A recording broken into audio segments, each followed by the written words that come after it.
have just Baker nightmares. You wake up in a cold sweat, you're like, Baker's behind me. I know, right? And like, even though I only have a bat on the floor, I think he's in the bed. Oh, Baker may be in trouble here. Deathmark tries to clean it up for Ryu. Oh, look at the cleanse, look at the moves! Baker, what was that?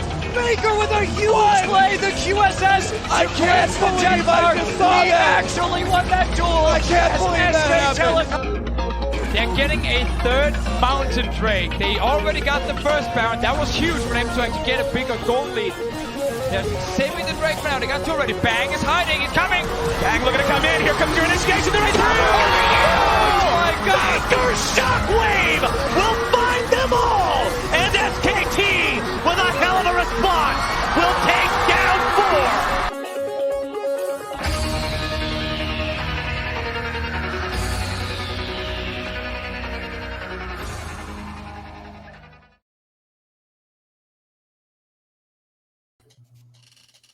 Hello and welcome to another episode, slightly delayed, of course, of League to the Max, or, you know, whatever. I am your host, as always, Brian Andesian Espinoza, and joined with me, as always, is the Dr. Manhattan of the W2M Network, Mr. Eric Squid Sports Head Watkins. Good evening, sir. Good evening. It was a long day on the ranch. Herding them cats out on the prairie. You know how it goes. Oh, yeah, I definitely had some cat herding going on myself these past couple of days here, which unfortunately was part of the reason why we ended up having to reschedule yesterday's show. Which, I mean, all things considered, wasn't a bad thing. Here I am late at night, and it's like, ooh, there's some good highlights. Oh, what the shit? Wait a minute, that just happened? Okay, then. Yeah, that indeed just happened. I think it goes without saying, the breaking news, the top story this week in the League of Legends professional scene is indeed... the new generation has officially taken the torch by the, I guess, balls? Can I say that on this show? Oh, wait, it's my own damn show. I say whatever the hell I want. The new generation of teams have taken the fucking torch by the balls here. I'm glad that you had that moment of self-reflection. It's like, wait a minute, why am I asking him when it's my show?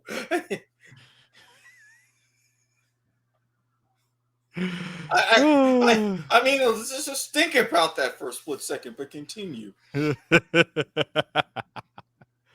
Yeah, so, yeah, no, it got interesting, real quick. Yeah. So,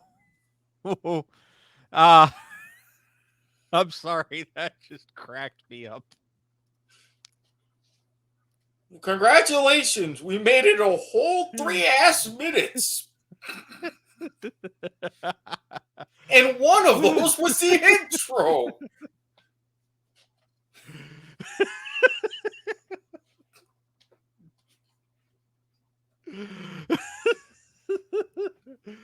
Can we go for take 2? Can we go for take 2? Play the intro again. We're going for take 2. I mean, if you're legit, I can play it again. It's only a minute long. Fuck it. We'll be back in a moment for take 2 while I compose myself. You have just Baker nightmares. You wake up in a cold sweat, you're like, Baker's behind me. I know, right? And like, even though I only have a bat on the floor, I think he's in the bed. Oh, Baker may be in trouble here. Deathmark tries to clean it up for Ryu. Oh, look at the cleanse, look at the moves! Baker, what was that? Baker with a huge play, the QSS. I can't believe I just saw he that. actually won that duel. I can't believe that happened. They're getting a third mountain drake. They already got the first Baron. That was huge for them to actually get a bigger gold lead. They're saving the drake for now. They got two already. Bang is hiding. He's coming. Bang looking to come in. Here comes your initiation. They're right through. Oh my God. Baker Shockwave will find them all. And SKT with a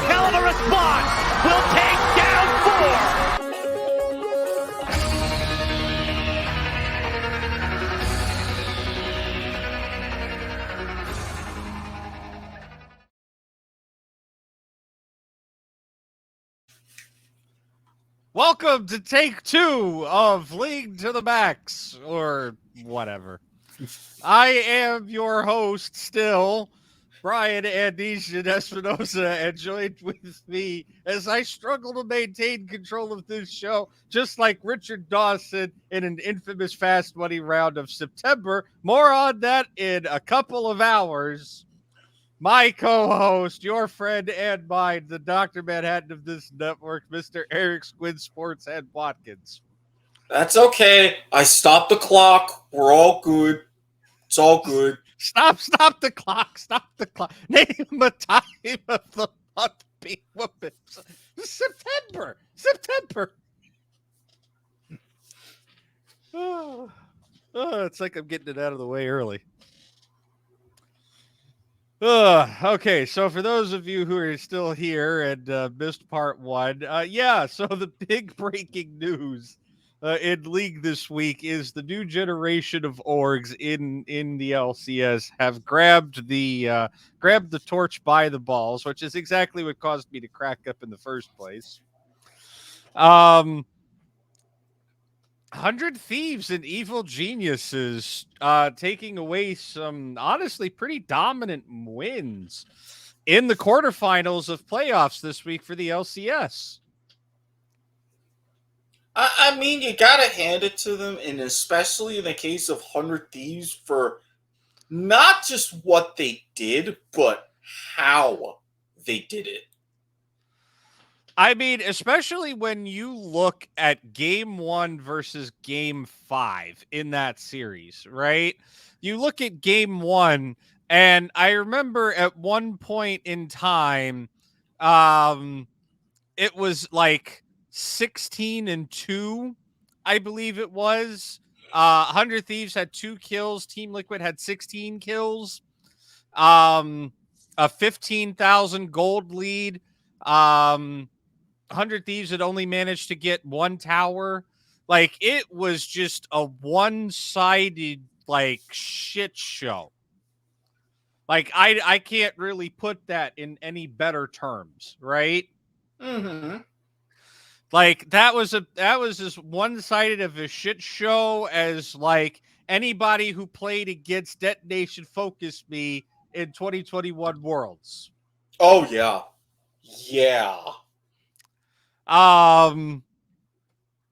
But you look at game 5, like, you turn it around at game 5, and suddenly at the end of that game, it's even, like, through most of that game.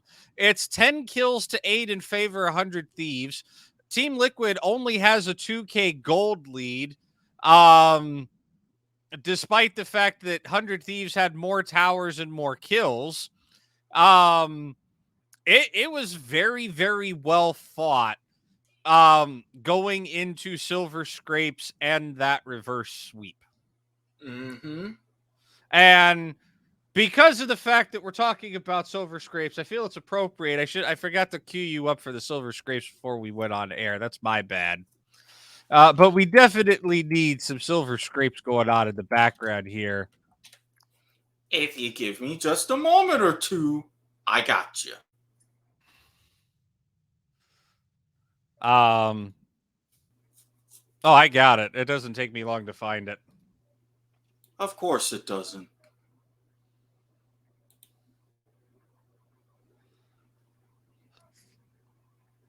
And No, of wait course, a minute. Of course I put it in like the absolute wrongest place I could put it.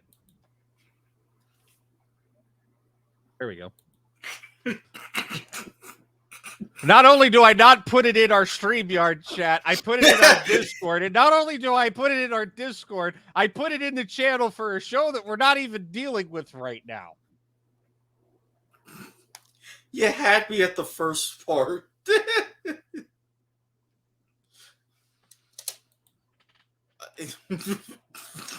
It's one of them days. It's one of them days. This is one of them kind of days where when everything is all said and done, you just want to cuddle up in bed with a nice piece of cake and say, fuck today. You ain't lying.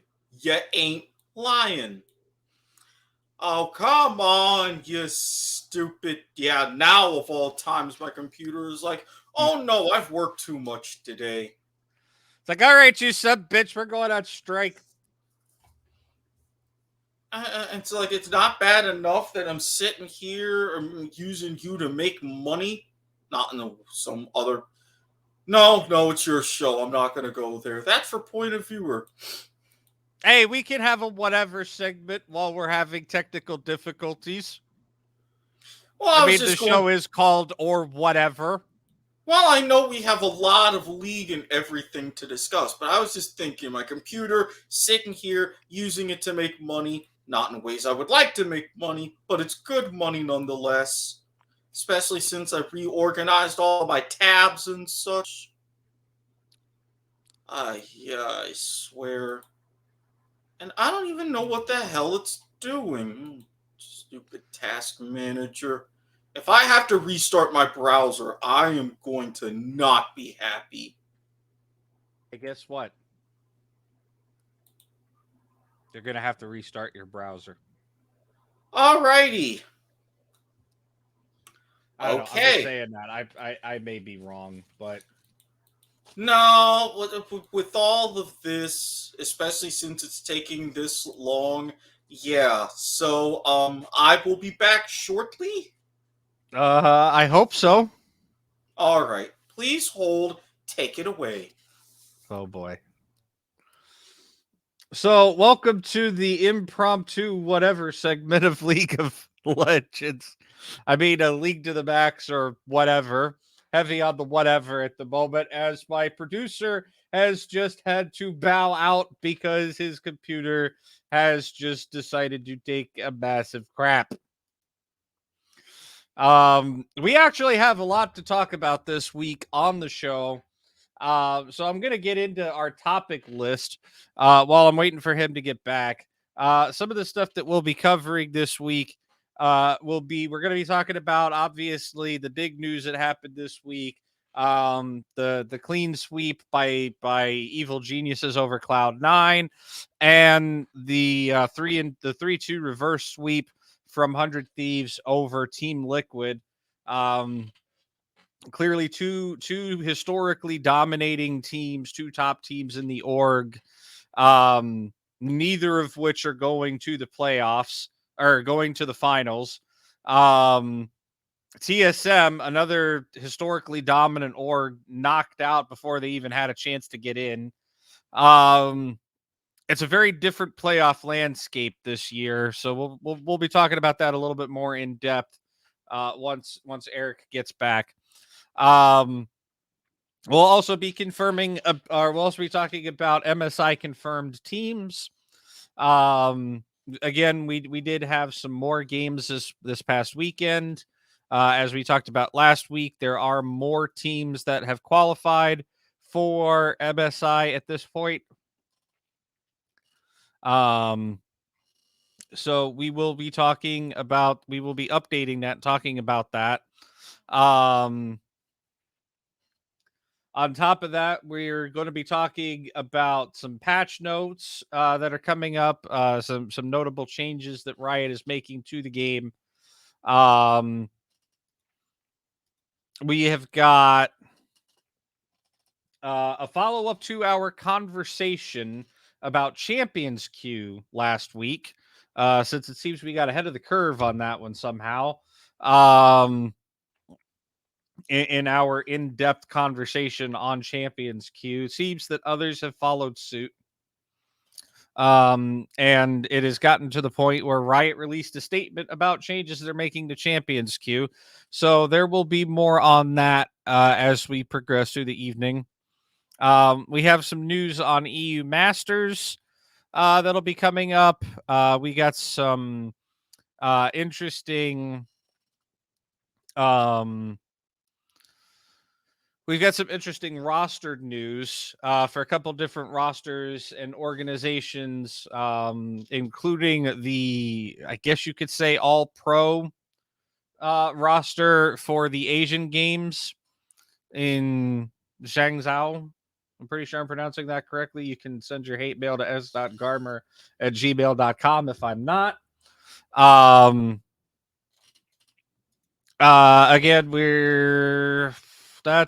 I believe that's pretty much it. I'm checking my topic list here.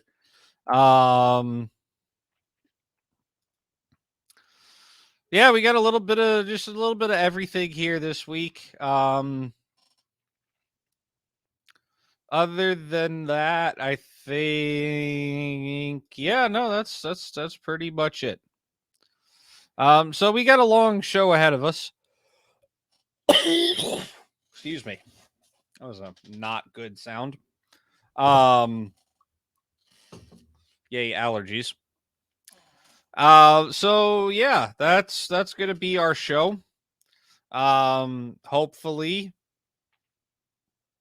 in a few moments here, we will have everything set up for Eric to come back and take us away to the next part of the show here.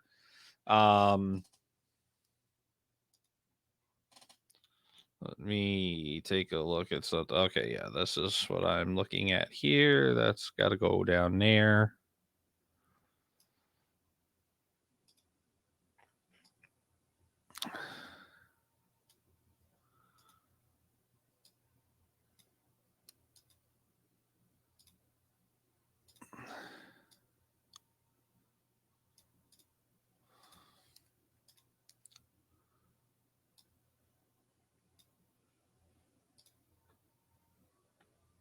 And on top of all of this as well, one thing I forgot, we'll be talking about some interesting news that came out of the dev team this week as well, with the champion roadmap, as my producer is finally back, thank goodness.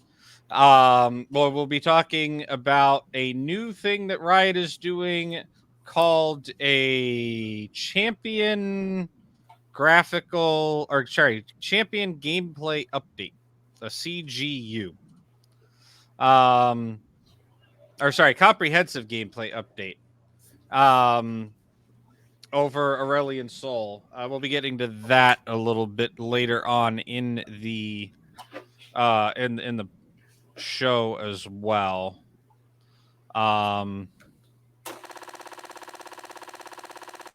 That's not good, whatever the heck that is.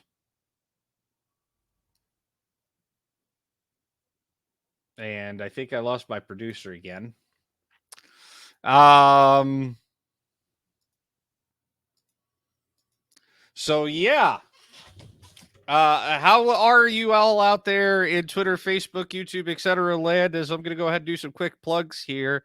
If you are listening to us live, thank you so much. As always, you are listening to Leave the Backs or whatever, a presentation of the W2M Network, available online at W2Mnetwork.com. We are available on Twitter, YouTube, Facebook, Twitch, and Twitter. As well as if you are so inclined to take your podcasts orally, you can do that on Stitcher, Spreaker, Podbean, Castbox, Spotify. Rate and review us 5 stars, please. Apple Pods, Google Pods, pretty much anywhere you would think to find a podcast, we're there. God damn it! Stupid updates and fucking up all my mojo and settings. Well, it sounds like my producer is finally back for a third time. Do we need to go for take 3? I wasn't supposed to leave the second time because I unplugged one thing to make everything else run smoother. But my computer was like, oh no, but we're using the software that you had to update while you were at work and trying to use this. But if this helps. Hey! We got music. Wonderful. All right. Took my ass long enough. Hopefully that's the only technical. We're getting the bugs out of the way now so that they don't show up when we do Family Feud later. Touché. So, as I was saying, and you can definitely lower that a little bit because it's coming through somewhat loud on my end.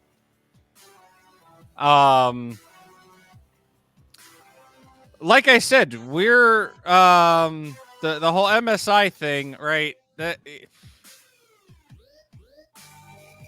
it's a new era, honestly. As I was saying before, kind of while you were out, you've got some dominant teams, right? In Cloud9, in Team Liquid, in TSM.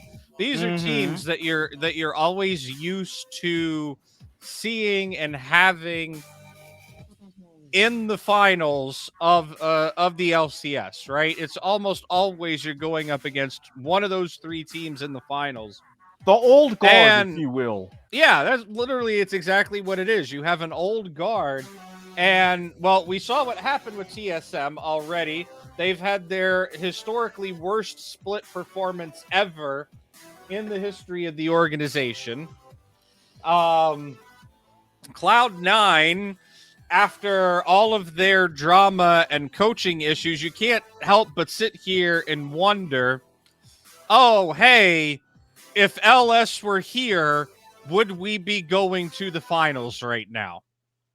I mean, or would we be going to the semifinals right now? I mean, it's one of those things that you're going to eternally question the way that they started, the way that they were right after LS was dismissed, and the way they just kind of tailed off the rest of the season. And that's exactly what happened. They came out the gate ultra strong with LS in charge. They were, they were drafting amazingly, which is, and then all of a sudden the drafts fell apart for Cloud9. And that's what everybody continues to say is, Max Waldo and everybody else over there at the Cloud9 coaching staff is just struggling to keep up with, the whole drafting situation. It's something has got to change over there in Cloud9, and I think part of it is they need to make amends with LS and see if they can lure him back. But I don't think that's going to happen. In fact, I don't think LS is going to go coach for any. I think LS is now like completely turned off from the idea of coaching. Like, he may not say that publicly, or if he has, I certainly sure as hell missed it because I'm not omnipotent and know everything going on all the time as much as I'd like to try to. Omnipotent. Oh, whatever. And technically, for what you're saying, it would be omniscient. That is all-knowing. Omnipotent is all-powerful. Omnipresent is when you're everywhere at once. Why do I have a feeling you were so pissed off that I came back? No, I'm about to be all three up your ass. To quote Silky Johnson, I'm going to shove these gators up your ass and show you inside some style. Yes, folks, we could bring the Dave Chappelle references for point of view. We're over to League of Legends to the Max, or whatever the hell the name of this show is. So that's about the 9th time I've gotten the name to my own show wrong tonight. Omnipotent is the man in charge of the stream. I mean, he's got a point. Look, I handled perfectly fine while you were gone with technical issues, buddy. And bring that other comment back on screen, though. Yeah. I mean, you're not wrong. They were not coat tight Jets bad, but damn, were they close. They were like Mark Sanchez butt fumble bad. And I don't use that analogy lightly. But I mean, like I said, Cloud9 just, it is amazing for me the fact that they actually got clean swept in that fashion. Like, C9 is not a team that like just gets swept. Not domestically. Maybe internationally, but not domestically. No, they usually hold their own, especially in a best-of-5 series, if not a lot of times win those best-of-5 series, but getting 3-0 like that, it's not quite unprecedented, but it's rare. Very rare. Yeah, exactly. And I know you said you watched this the thing here, or that match, especially that game 5. I want to hear your take on this, as I kind of need to step away for just a moment. Well, I mean, honestly, if we really look at it, in my take, mainly as a layman, it's more like this.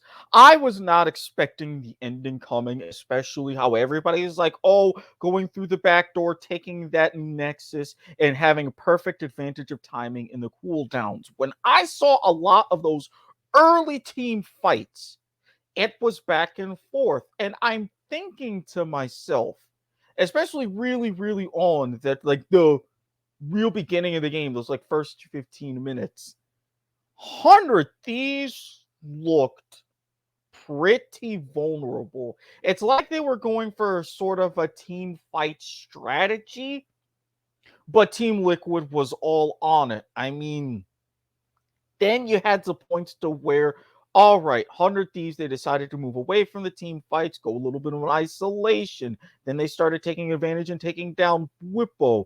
Then you saw, oh shit, more and more of the cooldowns, taking more of the dragons, getting advantages in those turrets. And I'm like, all right, they're making a game of it 20, 25 minutes in. It's not that much of a gold diff. Okay, this could set up to be interesting. I don't know exactly what switch flipped in 100 Thieves the last 5-10 minutes of that match. I mean, I don't know, was what they saw, something that they saw in Whippo, Bjergsen, whatever it was. But you see those last few minutes and it's like, oh shit, way, way less team, more hyper isolation. And it's like, all right, this 5v5, we're fucked. If we can make it somehow a numerical, even at points, a disadvantage for us, send out someone saying, okay, break glass in case of emergency. And it wasn't even a point of an emergency. When they got that Nexus, you're like, well, damn, that just came out of nowhere. And you see the looks on the faces of the team once they pull that off. It's like they went, they needed a miracle. They set themselves up for one and they got one. Yeah, no, I mean, exactly. You're exactly right. They needed a miracle. They got the miracle, and bam, bang, bada zoom, they're on the way to the semifinals, right?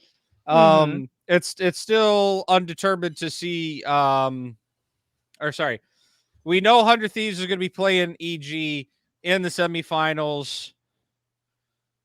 Don't know what we're gonna see in the finals quite yet. We still have the losers bracket run to go through, if I remember correctly.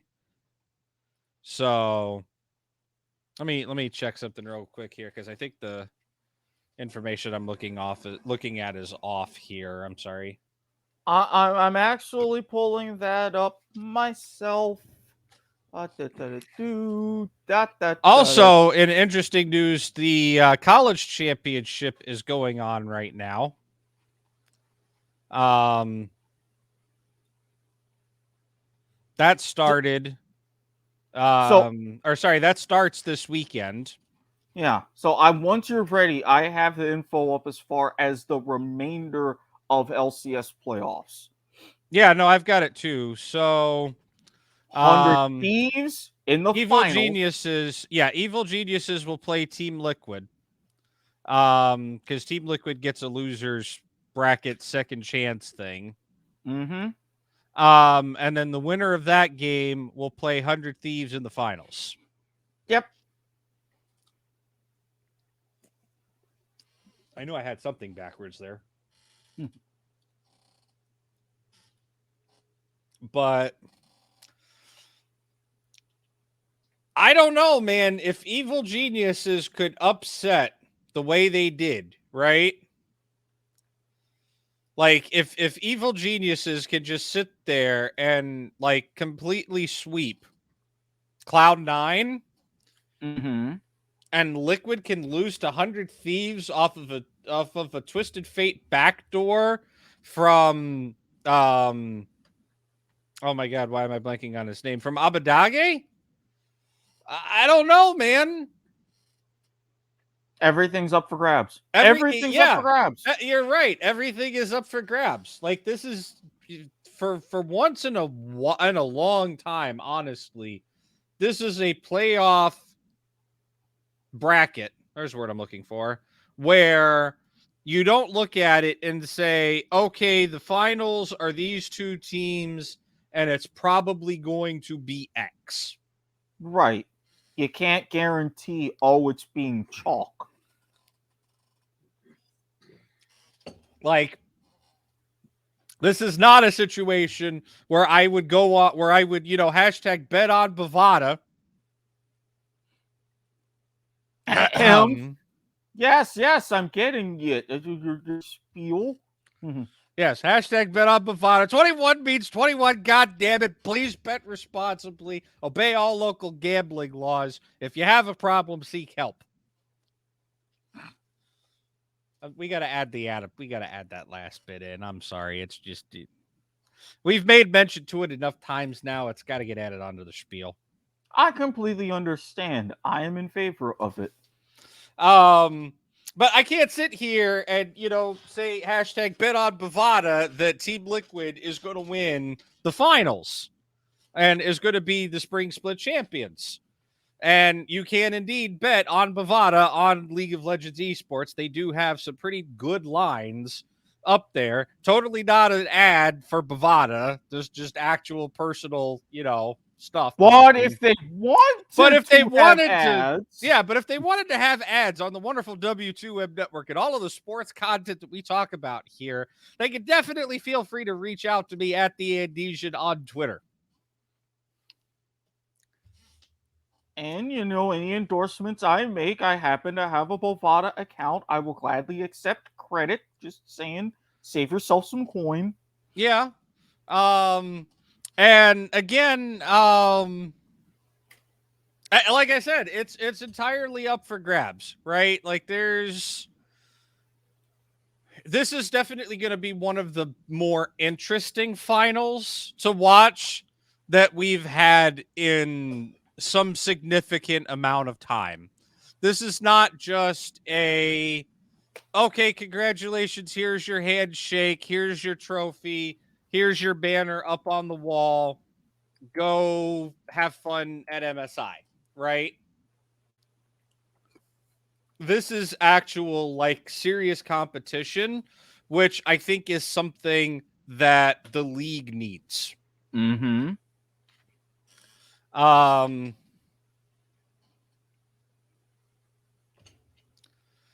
The problem with, well, actually, I don't really see that there's a problem. This is actual competition that the league needs, and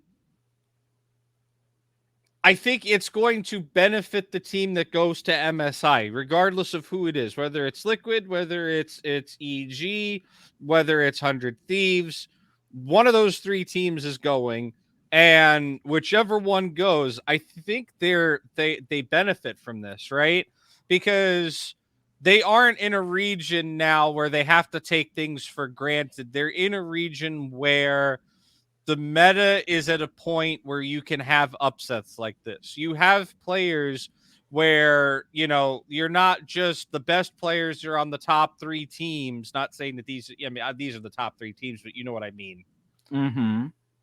The best players in the league are historically are on these, historically top three teams.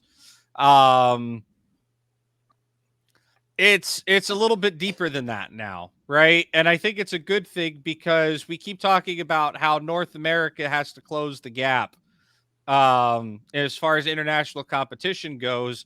And if our domestic competition is more rigorous, that's the word I'm looking for. If our domestic competition is more rigorous and it's not just one team curb stomping like it is in some other regions, or especially in the minor leagues, right? Mm-hmm. Or not minor leagues, but wild card regions. I think that it benefits North America as a whole.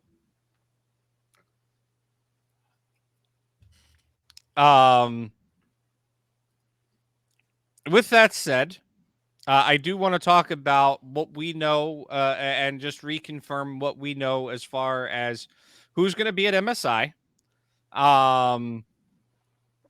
We know that LCS and LPL are not going to have their winners decided until next week. The same goes for the VCS with Vietnam and CB Law in Brazil. But we do know so far Paris Saint-Germain Talon, PSG Talon, will be returning to MSI after their spring split PCS playoffs victory. Paris Saint-Germain Talon. Yeah, you would. Sorry, the, Champions League. It's yeah. We've had this discussion about League of Legends teams that are owned by or named after football teams. Clubs. Soccer teams, football clubs. Okay, fair enough. There you go. But they PSG Talon is hoping to surprise fans around the world once more after their horrible performance at MSI last year. They got a 3-2 grand final victory over rival CTBC Flying Oyster. Yeah, that's a team name for you. And kind of did a reverse sweep of themselves. Running back from the verge of elimination in their own playoff system. So, and I say that they did badly. It's more like the first game at MSI they did badly, and then they ended up ending in third place. So maybe they'll surprise us once again and be a dominant international team. Who knows? But they are back and confirmed for MSI. So the other teams that we know that will be at MSI, we talked about them already, but G2 Esports, the LEC representatives, they're locked in. We already talked about, we talked extensively about T1 yesterday.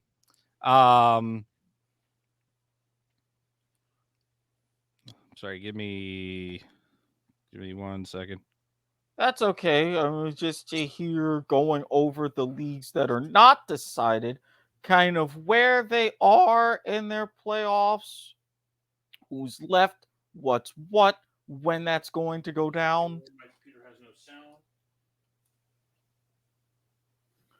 Because I was looking around because we have in Brazil Pain Gaming versus Red Canids in that final. That's those are two teams those are pretty much the two dominant teams in that region. Both have made international appearances, so I'm not surprised that either one gets on here. Give me especially just a moment. I'm sorry. Yeah, Red Canids having to come from the losers bracket, losing their first round playoff series to Kaboom, which they were actually beaten by Pain Gaming in the semifinals, so no surprise there. And the Vietnam, Saigon Buffalo versus Team Secret. Winner takes on GAM Esports. And where was I here? Yeah, in the LPL, we've got Top Esports versus Victory 5. Winner plays Royal Never Give Up. So that's there where you go. Those leagues stand as of right now. Again, Vietnam, you've got Friday, Sunday, Brazil, Saturday. Let me go back, and you've got Yeah, we've got Brazil that needs to play finish on the 23rd, which, if I remember correctly, is Saturday. Yeah. Yep. Brazil is Saturday. Vietnam, North Friday, America Sunday. are Sunday. Mm-hmm. China is also Saturday. The LPL is also Saturday. That's it. There's nobody that's Yeah, Friday. Wednesday set. Well, it's the reason why I say Friday, Sunday is because with Vietnam you have the semifinals, and even in LPL you have that Oh, right. Yeah, semifinal you're talking about series. their actual I'm talking about what day we know they're going to confirm somebody, their finals day. Oh yeah, Sunday, Sunday, Sunday, basically.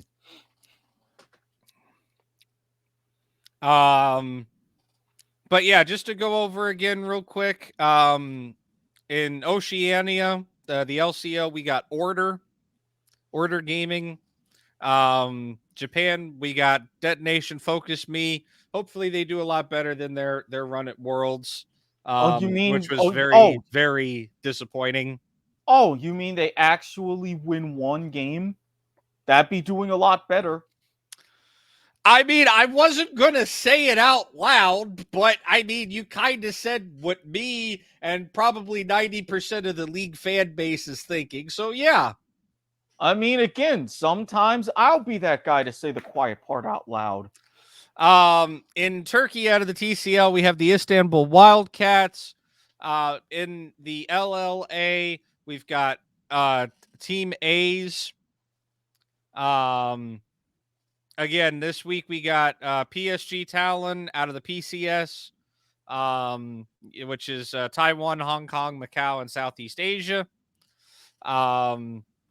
Again, T1 out of the LCK, G2 out of LEC, and we've that's where we're at as far as who's in and who's not yet in. So next week for sure will definitely be a very interesting episode as we talk about everybody who has officially made it into MSI, who we think our front runners are going to be. Expect that to definitely be an interesting episode next week. Now, meanwhile, at home, I started to talk about this earlier with the whole Cloud9 and, what are they doing? Are the fans going to blame this on LS getting fired?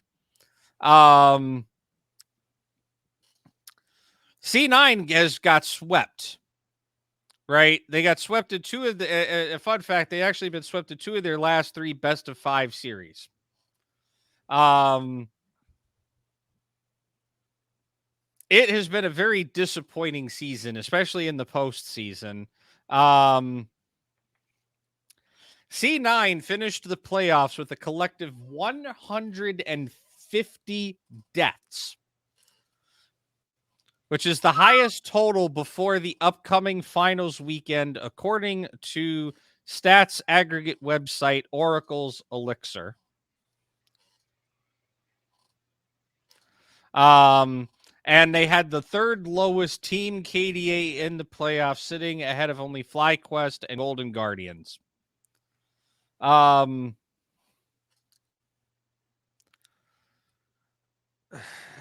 hate to say it, but honestly, and you could kind of see it in the game, right? C9's win condition has been Summit, right? They've been playing a lot around Summit because that's pretty much where they knew that they could draw some sort of viable strategy from. Arguably the MVP of the spring split. He dominated even when he wasn't getting resources. The man has just played clean League of Legends the entire season, right? Unfortunately, both rosters in 100 Thieves and Evil Geniuses, when Cloud9 played both of them in the playoffs, they read that like the like a defense reading a quarterback draw, right? Oh yeah, we saw that in the USFL. You think you have a perfect play set up, and the next thing you know, the defensive line bum rushes and your quarterback gets sacked. Yeah. It's like Dallas. It's like Dallas having their quarterback draw play read, right? Mm-hmm. You don't do it. You don't set up a quarterback draw when the opponent knows that that's the play that you're going to go for. And you definitely don't set that up when it's 4 seconds left on the clock and no timeouts. And when you have to spike the ball. Yeah. But bringing it away from football and over to league here. Both of their opponents knew Cloud9 was going to, give Summit resources, so they drafted around that condition, and Cloud9 they didn't have an audible to call. So with all of that attention going to the top lane to nullify Summit's effectiveness, in the early game, just ganking him over and over again to try to put him as behind as possible ends up working out for these teams. And that's the thing that's the thing with professional League of Legends, where what separates bad teams from good teams from great teams, right? Bad teams, you don't really have anybody that you can rally behind to get the job done. Good teams, you have a star player that you can rally behind, but if option A goes to shit, you don't have an option B. Great teams, you have your option A, but you also have an option B and a C and possibly even a D. Mm-hmm. They call that depth. Yeah. That's exactly what happened here. Is Cloud9 pretty much showed they have no depth on this roster. So if I'm Jack and I'm looking at the offseason, right, I'm sitting here thinking, I need to try to make changes to this roster. Do I swap out my guys for academy guys? Do I try to see who's available on the free agency market? I think it's a stupid idea to send Bwipo back top, right? Because clearly you've got the superstar Summit. He's carrying your team. Don't mess with success there. But you have to do something, I think, with Bwipo in the mid lane.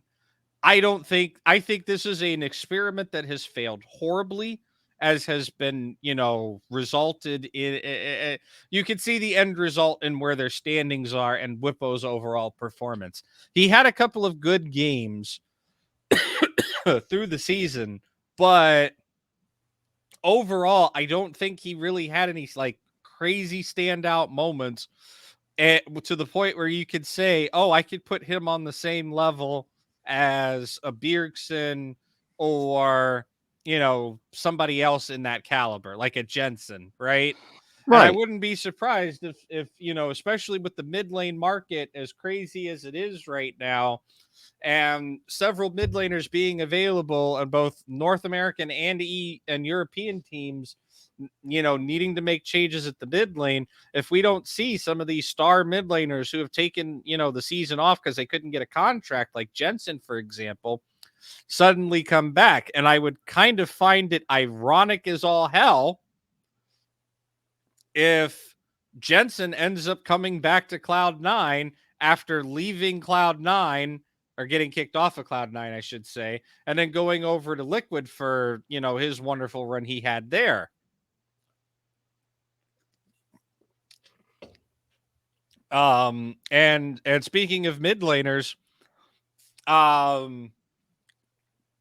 over in the EU, for example, Mad Lions are reportedly going to be benching Reeker, which is their mid laner, from their lineup.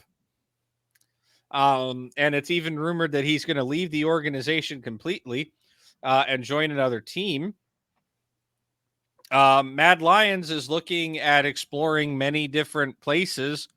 They're looking at Niski, which is a phenomenal mid laner. They're looking at Vitheo. I mean, there's quite a few different options that are out there as far as mid laners go, right? And I think if somebody makes the right offer, especially with a lot of these career pro players that kind of got overlooked in the recent off-season mess of changes that want to get back into League of Legends that have the proven track records. I wouldn't be surprised if we see some interesting names getting signed in the off-season after MSI when teams can, legally make these changes. Right.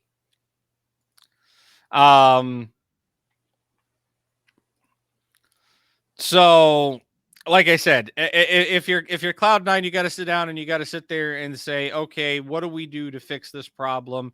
Because if we play like this, if we draft like this in summer, there is no fucking way in hell we're going to Worlds. Like, flat out. Because if they can't even make third or fourth place in the region, then I guess technically here they make fourth place, right? Because Team Liquid still gets to move into a loser's second chance thing. Mm-hmm. So I guess technically Cloud9 is fourth overall in this. If I'm analyzing this right, that puts Cloud9 fourth overall in this split. Yes. So if they do that again in summer, sure, it barely gets them in, but they have to do the same exact shit that they did last year, which is play in through the play-in stage. And they would get smoked. They would get smoked. Because if I remember correctly, you get... Actually, no, they wouldn't even do that. I think they have to hit third. Because you get the first, you get the second, first and second go, and then the third place team goes in through the playoffs or the play-ins. The only team that gets 4 seeds is Korea. I think maybe China's going to get 4 this year, but NA has never had 4 seeds at Worlds. Yeah, NA's never had 4 seeds at Worlds. At least not recently. So, yeah, no, they got to get third or better. And if they're playing the way that they're playing right now and they're drafting the way that they're drafting right now, I don't know if they pull it off, right? I think you could kind of argue that the early performance they had while they were under LS, even if it was only a couple weeks long, was able to set them up for enough success to get them into the playoffs to begin with. Because as we saw, they barely managed to scrape by to get in there. Going into that, as you said, that state of free fall. So at some point, the uncontrolled free fall has to get controlled, and you either have to open up the parachute before you hit the ground, or you pull a Peggy Hill, you hit the ground, you break almost every bone in your body, you take the time to make some changes, recover, get the hell back up, and say, okay, let's try something new.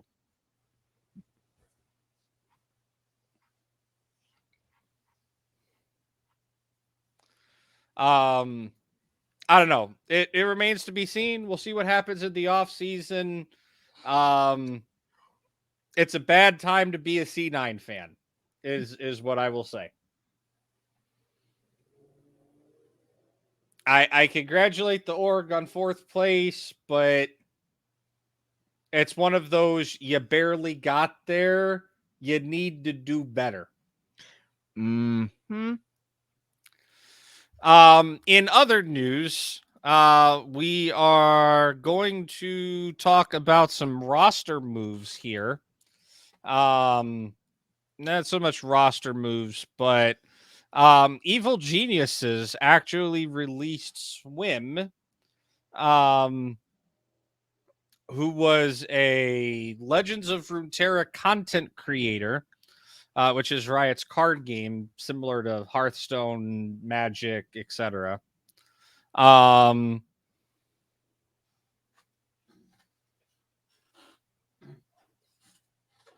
was also a Riot partner. But apparently he has been released after several alleged victims of the content creator went public with sexual abuse allegations. Oh, Jesus. Yeah. The article that I have here from Esports says, and I quote, former EG content creator and Riot partner Swim was accused by several women in the LOR community of sexual, verbal, and emotional abuse on April 11th, along with allegations of drug use that include amphetamines and LSD. The esports organization EG, which the streamer represented for over 3 years, announced today that Swim is, quote, no longer an Evil Geniuses employee. Riot Games has also followed suit and removed Swim from the League of Legends partner program. And of course, in, this segment being the segment what it is, it's time for the Twitter. Check the tweets. Okay, we got to work on this bit. I say Twitter, you say tweeting. I say ephemeral, I don't. you say fleeting. Look, this is like Clear Eyes, Full Hearts. And also emails. And then we get a disembodied voice that comes in the background and says, and also the emails. Yeah, this is like I said, Clear Eyes, Full Hearts. Exactly. We need to work on it. We'll work on it. But it's time for tweet mails. Check the tweets. And the emails. But yes, Evil Geniuses put out a tweet a couple days ago. Last Thursday, Evil Geniuses is aware of allegations made against Swim that go against our brand standards of behavior and values. We take these allegations extremely seriously as we hold all members of Evil Geniuses to the highest standard of integrity and professionalism. We have concluded an internal investigation into the conduct alleged, and per our investigative process, we have made the decision that effective immediately, Swim is no longer an Evil Geniuses employee. In other words, you done fucked up Aaron. In essence, yes. The article continues on and states the Runeterra community quickly rallied behind the alleged victims of Swim following an initial, take a listen to this, 43-page document. That was the initial. Wow.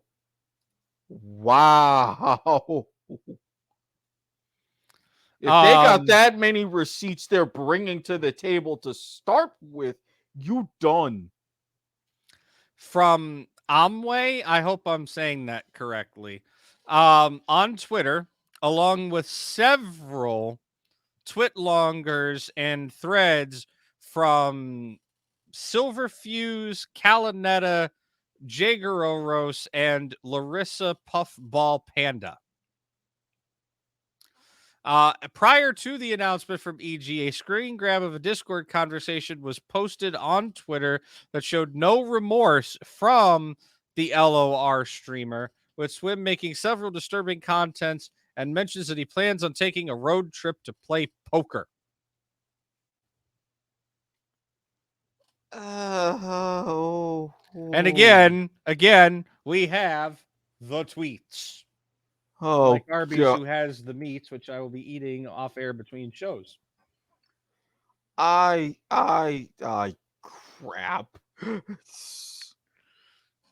First of all, that was a damn good thing, and you know it. No, that was good. I'm not saying anything against that, but it's just the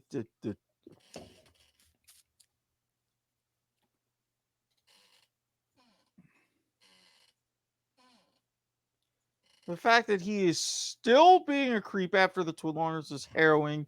He got ostracized from his community and learned nothing. He's just going to try again. Yeah. Oh, no, I mean read the actual receipts. Oh, just Twitter drama. I think it's about time I did something else. Oh, did your ex post thing you were talking about? Yeah, I honestly feel pretty good about it. Just a bit weird at the same time. Like, it's not fun being manipulated and betrayed. I'm eye-rolling so hard right now. But at the Yeah. same time, I've been looking for an excuse to do something outside of gaming for years now, so maybe it's just do me a big favor. I might stop by California. Actually, I plan on going on a road trip for a while, maybe playing some poker tables and hitting up half the states. Yeah, that's fun. Maybe if I end up in your neck of the woods, I can give you that hug. You piece of really? This gives me vibes of that creepy guy at anime conventions that walks up to random people and says, "Where's my hug?" And I despise those people. I'm gonna tell you like this, Andesian. How long have we known each other? A very, very long time. You know how I am, especially at conventions.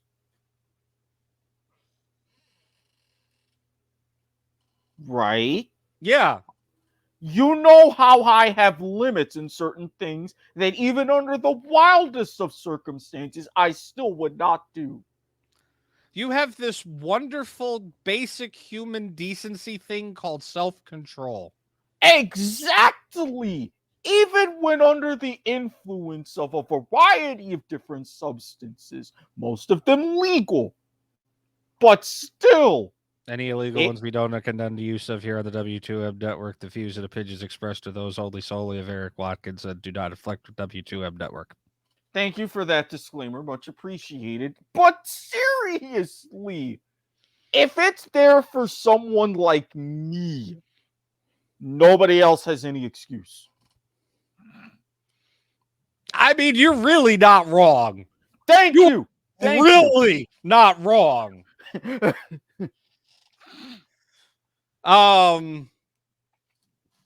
The article concludes by saying Swim never directly responded to any of the allegations brought before him or to Dot Esports, but did try to get ahead of the story on April 10th via two mysterious streams that brought about more questions than answers. The VODs to those Twitch streams were deleted by Swim after he ended them. Good riddance to trash is what I'm going to say to that. And I am extremely sorry to anybody in the LOR community that, that was affected and was victimized by this piece of shit. Again, the opinions expressed in here, that et cetera, are not those of the W2M network and are for hate mail. Send hate mail to s.garber@gmail.com. I like the save with that one.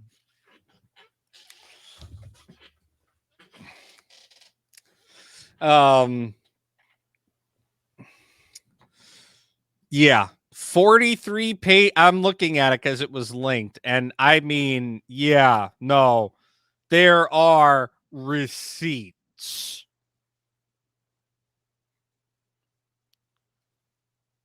Never a good thing. Not just receipts, but that many.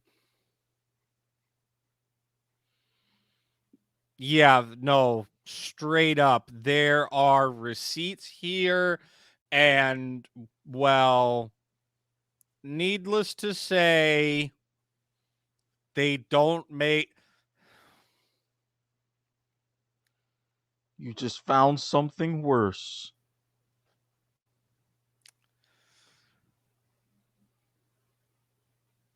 You just found something worse. You know what? I'm at the point where I no longer have words or want to give this guy any more of my airtime. So Fair. We're moving on to a new topic.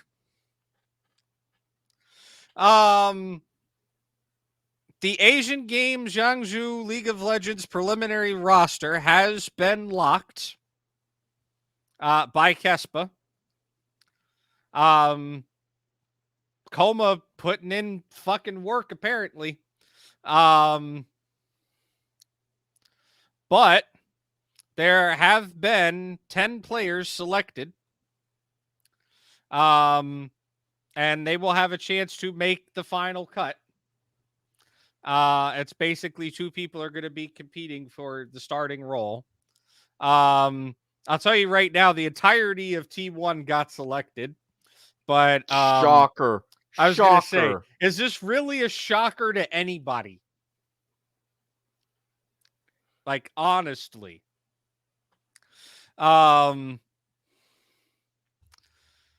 other candidates are Keen from Kwangdong Freaks, which I believe is the development team for Afrika Freaks or the new name for Afrika Freaks. One of the two.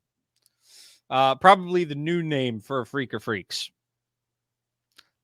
Korea is one of those regions where company names and teams names have been there for forever and a day, but the sponsorships last for more than one season typically.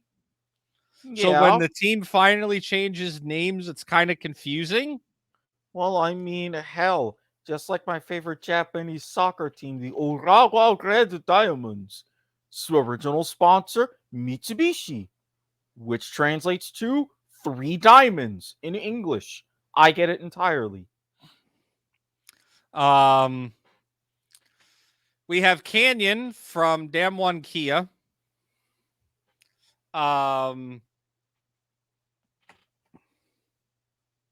Yeah. In mid lane, we've got Faker and Chovy from Genji. Bot lane has Gumayusi and Deft from Dragon X. And then in support, we also have Kyria and Beryl from Dragon X. So surprisingly, Mr. Koma, being the head coach of Damwon Kia, only selects one of his own players. I'm actually not shocked at this. Koma has always been a very respectable and honorable individual and has a lot of integrity for the game. So if he thinks these are the 10 best players in Korea, then these are the 10 best players in Korea. Mm-hmm. Because again, this is also the man that has pulled off a feat that no other coach or organization has yet to be able to replicate, which is be a 3-time back-to-back world champion.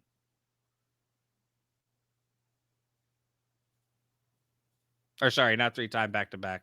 3-time world champion, 2-time back-to-back. But still, nobody's done it 3 times is the point. So yeah, if this guy says that these are the best players in Korea, I'm inclined to believe him. We'll keep up on this topic. Obviously, there is a tweet. I will share the tweet for the sake of we are effectively in the check the tweet segment right now. You're not going to be able to read the fucking tweet because it's in Korean, but we have a tweet from Kespa. And I'm still putting this on screen because it's the check the tweet segment. Okay, that's fair. All right, making sure that I copied the right one. Yes.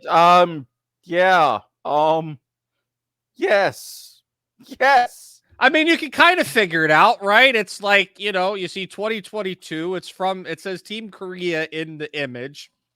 And then you see a whole bunch of fucking names. So there you go. I'm sure you can figure it out pretty fucking easy. Or I could do that. Or you could hit the translate tweet button. Or you get Faker Lee Sang Hyuk in mid lane. I mean, that works a lot as well. Look, no disrespect whatsoever to any Korean listener or viewer that would be watching this show. We really love it that you are, but yeah.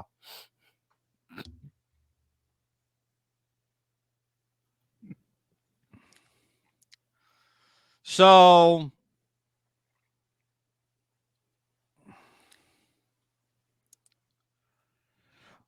I want to get into this topic, and we may have to do this either next week or on a point of viewer because we don't have a lot of time left. Okay. But we are talking about the Asia Games here. And this is the first time that League of Legends athletes are going to have the opportunity to gain a exemption from military conscription service. Yes, as this is a medal event. Yes. There was a bill proposed in 2020, affectionately known as the BTS and Faker bill. Gee, no surprise there. That would delay conscription to the age of 30 for those considered to be national treasures.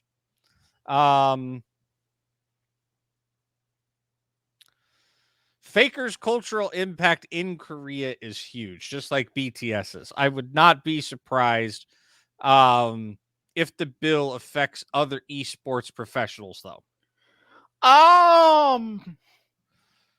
How deep down the rabbit hole of current South Korean politics and intrigue do you want me to go to? Give it to me in 25 words or less, because we ain't got time. Liberal mayor of Seoul killed, suspicious circumstances, big conservative wave, shit could hit the fan. I think this man actually just did it in 25 words or less.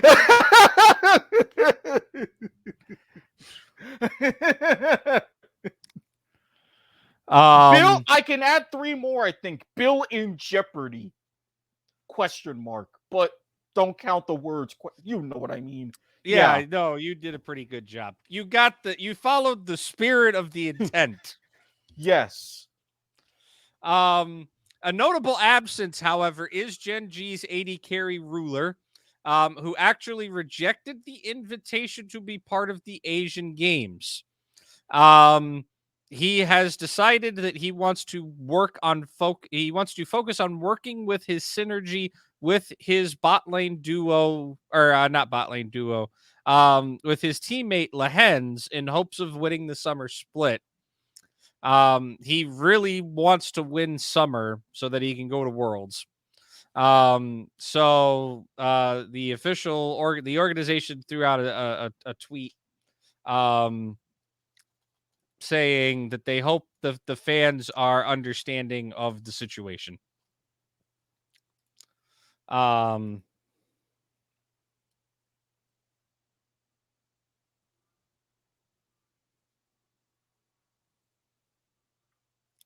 So we have a tweet. We always have a tweet. I amazed myself in that explanation looking back at it.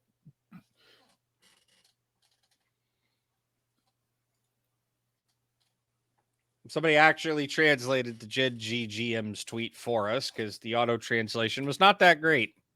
Yeah, with something like that, Korean to English. Yeah. Well, rejected the invitation to be part of the Asian Games selection. We asked for understanding towards this decision. He would like to focus on a synergy with Hens in hopes of winning summer split. He must win summer, so we hope for fans' understanding. I get that.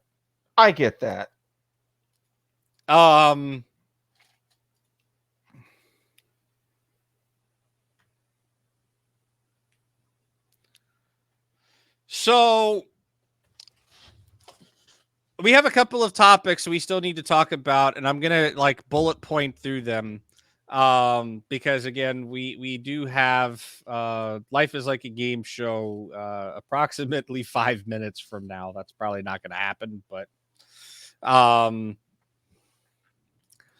Champions Queue. I want to talk about this, and I don't think we have the time, so we may try to do a special episode on this, or we might I might devote a little bit of time to point of viewer on this if we don't go too deep on it.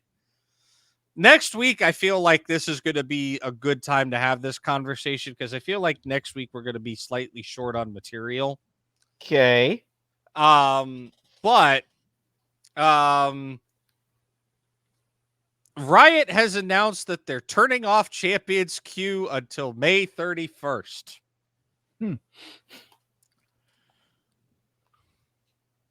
Oh, gee. Can we roll back the tape to last week where I said that they're probably going to shut this down if more people didn't start using it?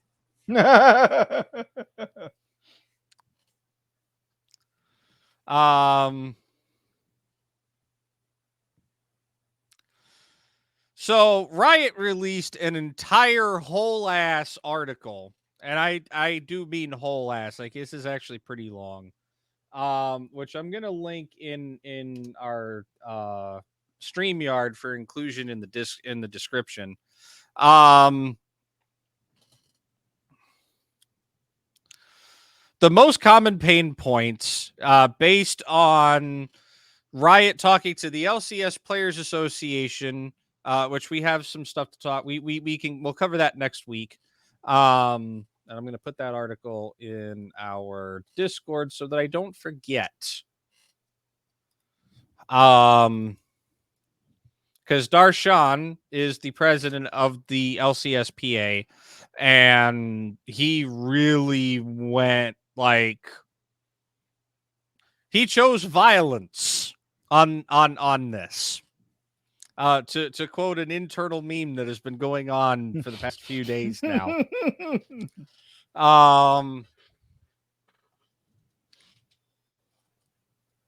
But effectively, the LCSPA, the Amateur and Academy Committee, which is made up of owners and GMs from LCS teams and Riot's own internal teams on how to best address feedback, pretty much put the most commonly talked about pain points into 4 buckets.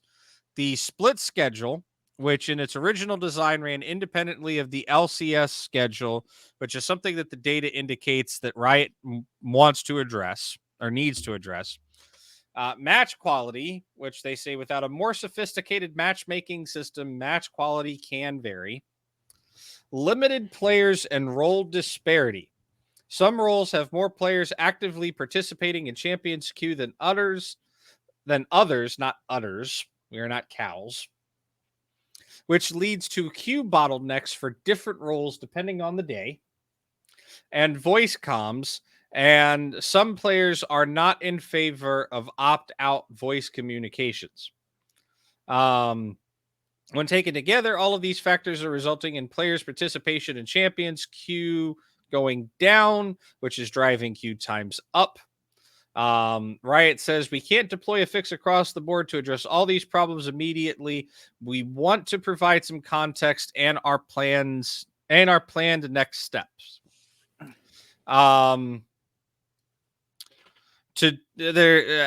Effectively they go on and they say, quote, "This is a healthy and positive we want to encourage so our pros can perform at their best. To do so, we've decided to skip split 3 of the Champions Queue spring season as it overlaps with the off season between LCS spring and summer splits. In addition, we're going to adjust the Champions Queue summer season dates to start May 31st, running through August 21st to better align with the start and end of the LCS summer split regular season.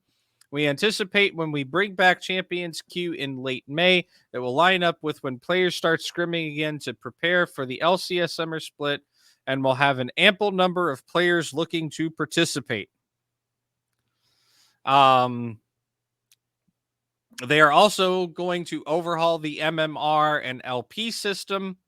They do believe that it's going to increase average queue time, but they said that that players are on the Champions Queue server are okay with higher queue times if it means a higher match quality.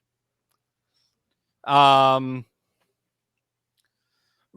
actually released, or not released, they reduced the amount of players that could get into Champions Queue, right? It used to be you could get in at Masters, then they changed it to Grandmasters. It's been all over the place. The short answer to them trying to fix this, they are adding additional players into Champions Queue from the next 2 Proving Grounds qualifiers in the summer season, as long as players meet our new Grandmaster rank threshold. The longer answer, they say, is that they've learned a lot of valuable lessons from queue dynamics associated with the introduction of new players. Simply put, adding in additional players also comes with additional challenges. We'll pull back the curtain on two of our biggest learnings. Match quality was a concern area that many players expressed to us with the new influx. As a result, they raised the minimum requirement from masters to grandmasters in order to retain access to the server. And in total, 20% of amateur players that were added were ended up removed from Champions Queue after that rule took effect.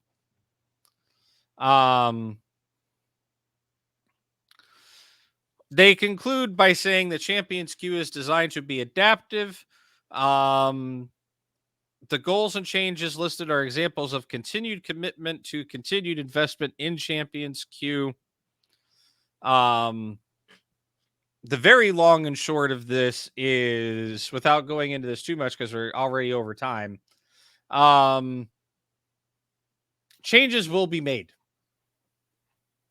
And I am not 100% sure if these changes are going to work in Riot's favor or the players' favor, and if they're going to be well received. Because right now, nobody likes the state of where Champions Queue is, which is why nobody is playing it, which is why Riot has in turn said, okay, you don't like it, we'll shut it down. We'll try to fix it, but I also kind of feel like maybe this is a last shot at it. I don't know if Riot really has the resources to, fix Champions Queue and develop a server for 100 and something people to be on, right? Mm-hmm. So, and they're intentionally limiting the use of it to said 100 something people. Because if they're limiting it to Grandmaster and above, then that's like what, the top 200 players of League, I believe. Just Grandmasters, what, it's either 50 or 100, and then Challenger is the top 100. So yeah, you're probably looking at 200 people. 100 to 200, maybe slightly more than that if they let certain team personnel in without needing to meet the rank. Because I know that's what this was originally designed for.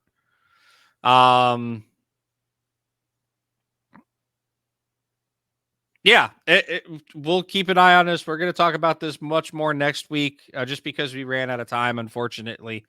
So I'm going to, while I remember to do so, I'm going to... I do have the link to the article in the Champions Queue to put in the description for when we post this episode. Yeah, definitely. And like I said, we'll talk about this more next week for sure when we actually have the time to do it.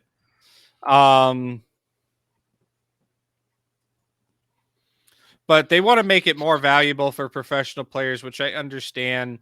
But hopefully the professional players take a look at it and realize, hey, Riot is actually trying to make this work for us. We need to put in the effort. Right? And there have been players that have said that. There have been teams that have said that. There have been all sorts of people who have been saying, play the fucking Champions Queue, even if you play one game a night, right? I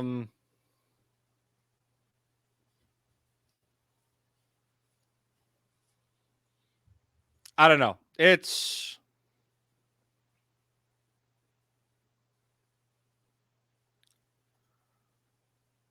It'll be interesting to talk about, right?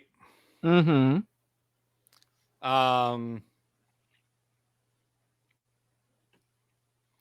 And we'll have an interesting thing to talk about or to share as well, because this just came off my this just came across my thing as well here. We'll talk about that next week as well. Real quick, we've got some news about the EU Masters spring event, which is like a tier 2, like a minor leagues tournament. that's kind of a gate for the LEC. It's effectively almost playoffs for the minor league teams. We will link to that in our description as well. We'll link to the article from .esports about it. Effectively, it's a mini tournament. It kicked off on Thursday, the 14th, with the group stage. There'll be 16 teams. It will run through the 21st.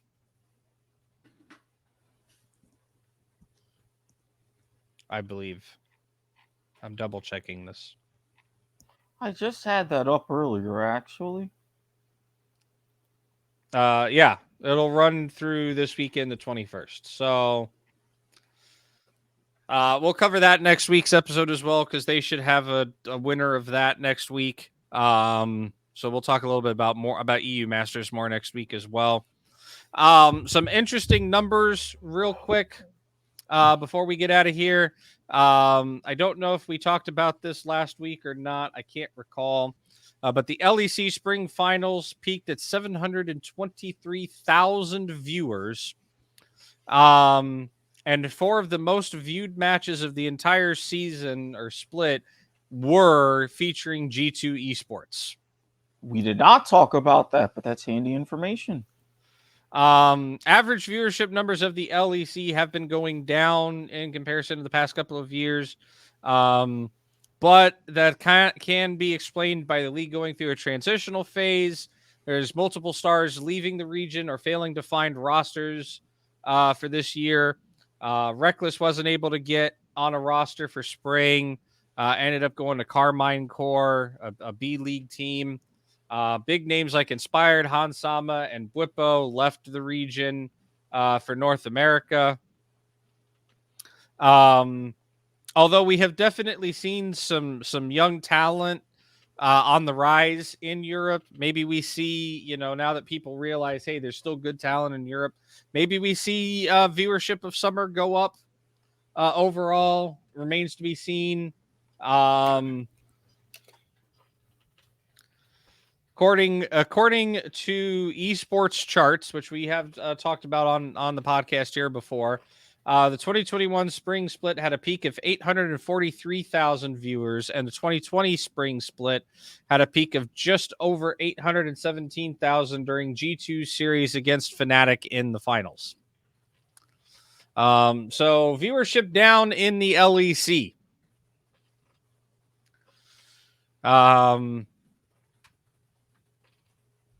Probably not a good thing for the sponsors. Nope. Hopefully it doesn't turn into a 21 situation. I don't think it would ever turn into a 21 situation. No, that would be way too much even to make happen feasibly and logistically. Oh, Not yeah. to mention No. everyone would And you cry could out. tell. And you would Yeah. be able to tell instantly as well. But the other big controversial thing... The other big controversial thing is there's been a lot of talk lately this week about height differences on League of Legends on Summoner's Rift map. A lot of folks are not happy about the height differences and that they need to be removed from the game. Height differences definitely do affect spells.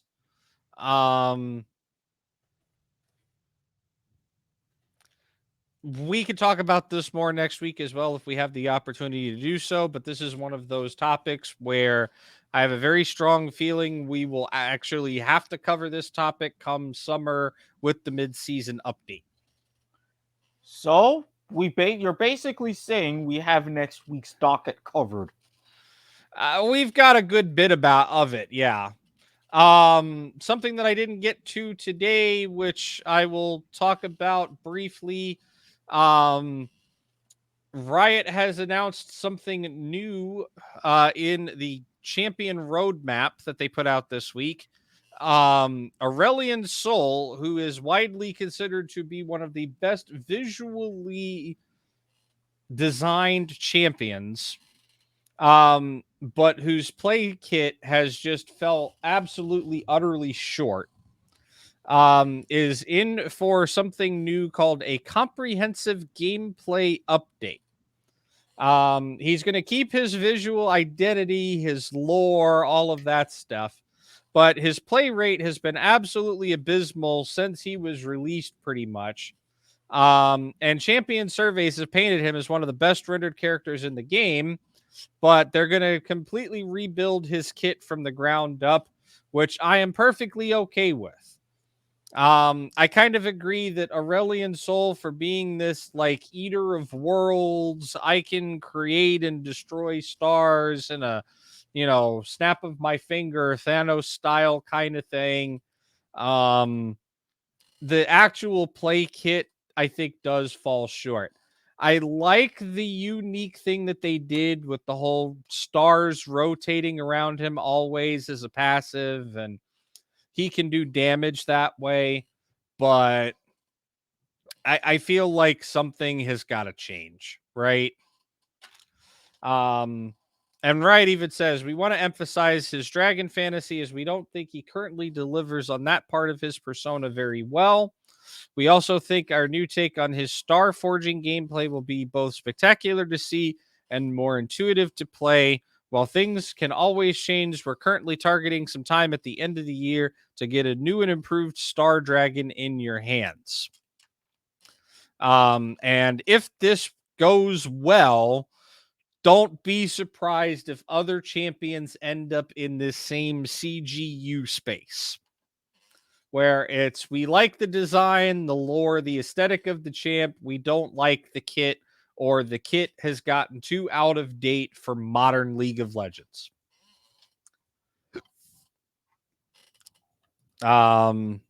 With that said, we are definitely well over time here, but if you have been listening to us, we thank you for doing so.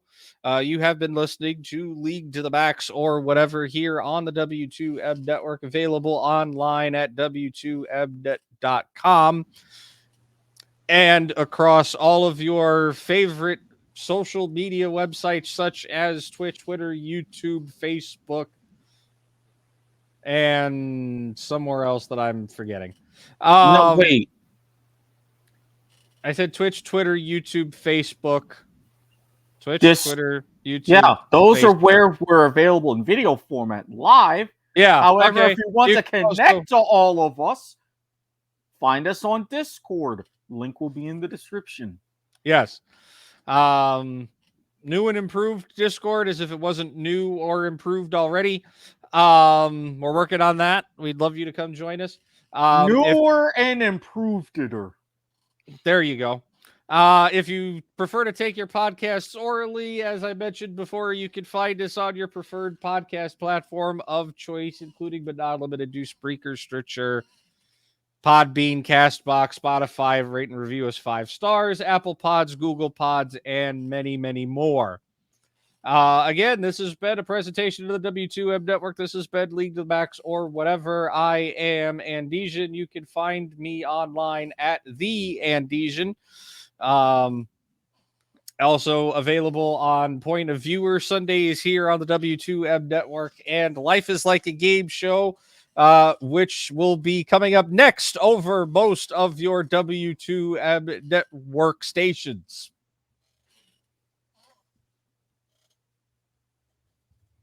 Mr. Eric, where can they find you at? You can find me when I'm not on those shows. Soccer to the Max as well on either Wednesdays or Sundays. This week we're going to do our deep dives into the teams who qualified for this year's World Cup. You mentioned Point of Viewer. You mentioned here. You mentioned the Life is Like a Game show.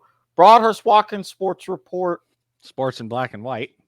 On Thursday. We'll be back there. Shout outs to Harry Broadhurst. Hope you feel better, buddy. That pretty much covers it. At Squid Sports Head on Twitter. Slide into my DMs and you know what'll happen next. So, yeah, stay tuned for Life is Like a Game show across most of the video networks here on the W2M network.